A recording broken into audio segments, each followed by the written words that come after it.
તો નમસ્કાર મિત્રો, મારું નામ છે ચિરાગ પટેલ, સત્તાધાર સેલ્સ એજન્સી સુરત। તો ટૂંક સમયમાં જન્માષ્ટમી આવી રહી છે અને આ જન્માષ્ટમીમાં કાન ભગવાનને ભાવે ને એવી પંજરી આપણે બનાવી રહ્યા છીએ। તમે જોઈ શકો છો, જે કોઈને ઓર્ડર દેવાનો હોય સ્ક્રીન ઉપર નંબર આપેલો છે, free home delivery, cash on delivery બંને થઈ જવાનું છે।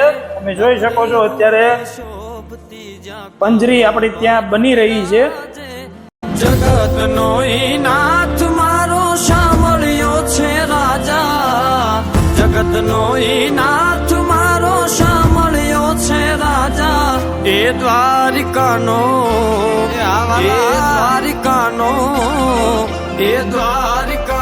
રાજા સૌને રાખે